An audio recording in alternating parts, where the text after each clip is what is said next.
Hot chocolate. કેટલી ઠંડી છે આજે. હા, પણ આ બ્લેન્કેટમાં કેટલો સરસ લાગી રહ્યો છે ને, એકદમ કોઝી કોઝી. અરે ચિંકી, થોડું બ્લેન્કેટ અહીંયા આપ, મારો પગ બહાર નીકળે છે. અરે ત્યાં કરીશ તો મારા હાથ બહાર જતા રહેશે ને.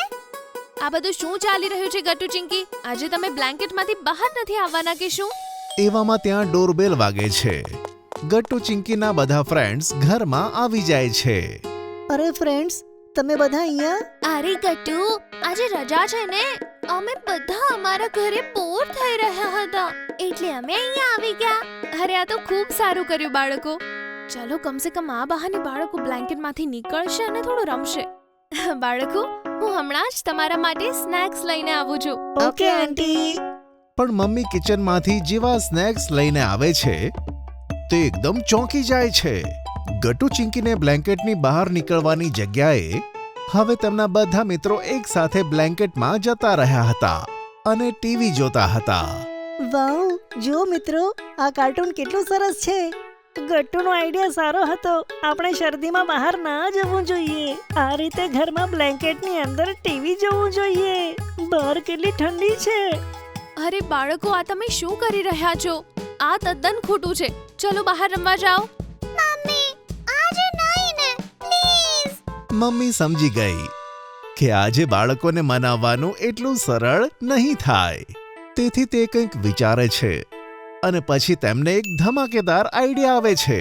આ ચોકલેટ ફાઉન્ટેન મશીન મેં ગયા અઠવાડિયે જ સેલમાંથી લીધી હતી. આ ઠંડી ઠંડી ઋતુમાં ગરમ ગરમ હોટ ચોકલેટ ફાઉન્ટેન થઈ જાય. હોલમાં બેઠેલા બધા બાળકો આ વાત સાંભળે છે.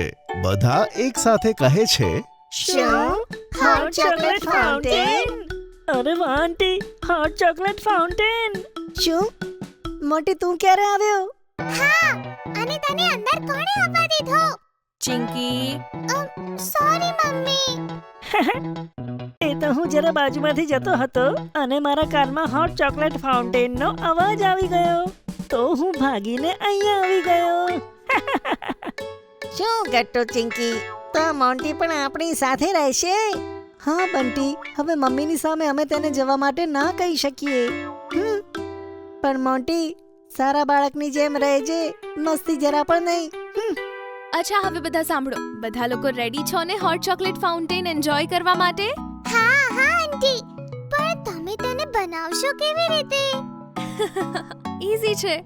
પહેલા આપણે હોટ ચોકલેટ બનાવીશું અને પછી તેને આ મશીનમાં નાખી દઈશું.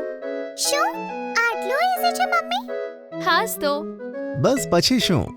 મમ્મી ઘણી બધી ચોકલેટ મેલ્ટ કરીને તેમાં દૂધ ઉમેરીને તેને હોટ ચોકલેટ બનાવી દે છે.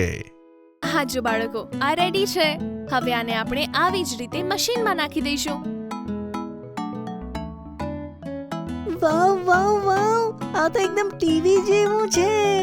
નાના ગટ્ટુ, તને યાદ છે આપણે મોલમાં આવો સેમ ફાઉન્ટેન જોયો તો, હે ને? શું હું ટેસ્ટ કરીને જોઉં? ગટ્ટુ ચોકલેટ ફાઉન્ટેનમાં આંગળી નાખવાનો પ્રયત્ન કરે છે પણ મમ્મી તેને રોકી દે છે. ના ગટ્ટુ, ઊભો રે, હજુ તો મેઇન સરપ્રાઈઝ બાકી છે. Okay aunty. મમ્મી એક બાઉલ નીકાળે છે અને એક મોટી ટ્રે લઈને આવે છે જેમાં ઘણી બધી ડિફરન્ટ ખાવા પીવાની વસ્તુઓ હતી, જેમ કે મફિન્સ, સ્ટ્રોબેરી, બનાના, ચિપ્સ વગેરે. આ બોલમાં કેટલીક ચીટ્સ છે. તમે લોકો વારાફરતી એક એક ચીટ ઉપાડજો. જેની ચીટમાં જે લખેલું હશે તેણે તે વસ્તુ આ ચોકલેટ ફાઉન્ટેનમાં ડિપ કરીને ખાવાની રહેશે. અને હા, આ જુઓ, આ છે આજની સ્પેશિયલ બ્રાઉનીઝ. તે બધાને છેલ્લે મળશે. તો કહો, કેવી છે આ ગેમ? બહુ જ મજેદાર મમ્મી. પહેલા હું કરું છું, જોજો મારામાં યમી સ્ટ્રોબેરી જ આવશે. ગટ્ટુ જલ્દીથી એક ચીટ નીકાળે છે. શું? આમાં તો ફ્રેન્ચ ફ્રાઈઝ લખ્યું છે મમ્મી. તો આલે ગટ્ટુ, ટૂથપીકથી ફ્રેન્ચ ફ્રાય ઉપાડ અને તેને ચોકલેટ ફાઉન્ટેનમાં ડિપ કરીને ખા. French fries with chocolate. Gattu french ફ્રાઈઝને ચોકલેટ ફાઉન્ટેનમાં ડીપ કરે છે અને બાઈટ લે છે. પણ સરપ્રાઇઝિંગલી એને એટલું ખરાબ પણ નથી લાગતું. અરે વાહ, French fries with hot chocolate. આ એટલું ખરાબ પણ નથી મિત્રો, ઘણું યમી છે. લો તમે પણ ટ્રાય કરો. ઇયુ! તારી પસંદ કેટલી અજીબ છે. ચાલ ખાસ હવે મારો વારો. ચિંકી ચીટ ખોલે છે તો તેમાં બનાના લખ્યું હોય છે. બનાના? પણ મને તો બનાના જરાય નથી ભાવતું. પણ કદાચ તે ચોકલેટ જોડે સારું લાગશે. ચિંકી ખાઈને જુએ છે તો તેને બસ ઠીક જ લાગે છે. ઠીક હતું, પણ એટલું સારું નહોતું. ખબર નહીં તે મફિન્સ અને સ્ટ્રોબેરીઝ કોને મળશે. હો જો, કદાચ મને. પણ ગુડ્ડીની ચીટમાં તો પિકલ નીકળે છે. પિકલની સાથે ચોકલેટ? એવ! મારા નસીબ તો તમારા કરતાં પણ ખરાબ છે. એમ જ બંટીની ચીટમાં ગ્રીન ચીલી તો હરીની ચીટમાં પણ બનાના નીકળે છે. ચલો ચલો હટો હટો, હવે મારો છે. જો અમારા બધામાં સ્ટ્રોબેરી અને મફિન્સ ન આવ્યા ને તો તારામાં પણ નહીં આવે બંટી. હા, સાચું કહ્યું ગટ્ટુ. એ તો હમણાં જ ખબર પડી જશે. મોન્ટી જલ્દીથી એક ચીટ નીકાળે છે અને તેને ખોલીને જુએ છે. આ જુઓ, હું આજે સૌથી લકી છું. મારા ચીટમાં મફિન્સ આવ્યા છે. અરે વાહ મોન્ટી બેટા, આ લે તારું મફિન. પણ આવું કેવી રીતે થઈ શકે મમ્મી?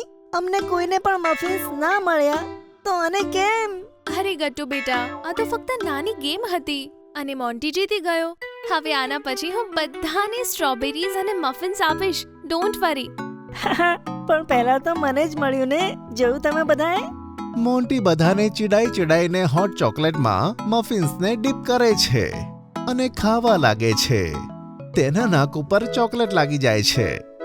આ જોઈને બધા બાળકો હસે છે. ખોટું કરીશ તો ખોટું જ થશે. જો, હવે તો તું એકદમ જોકર લાગે છે મોન્ટી.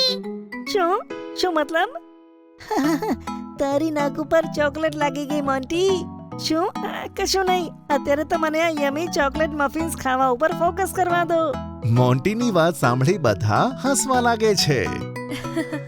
આલો બાળકો, આજની સ્પેશિયલ બ્રાઉનીઝ અને સ્ટ્રોબેરીઝ પણ. યે! બધા બાળકો સ્ટ્રોબેરી અને બ્રાઉનીને ચોકલેટ ફાઉન્ટેનમાં ડીપ કરીને મજાથી ખાવા માંડે છે. થોડી જ વારમાં બધાના ચહેરા પર ચોકલેટ લાગી જાય છે. હવે તો તમે બધા પણ જોકર લાગો છો. હા, સાચું બોલ્યો. આજનો દિવસ તો બેસ્ટ હતો. હા, થેન્ક યુ મમ્મી. આ હોટ ચોકલેટ ફાઉન્ટેન તો બહુ સરસ હતું. મજા આવી ગઈ. અને તે બહાને તમે બંને બ્લેન્કેટમાંથી બહાર પણ નીકળ્યા અને આટલું એન્જોય કર્યું. સાચું કીધું. જો તમને અમારી વાર્તા ગમી હોય તો પુન ટુન કિડ્સને લાઈક, શેર અને સબસ્ક્રાઇબ કરજો.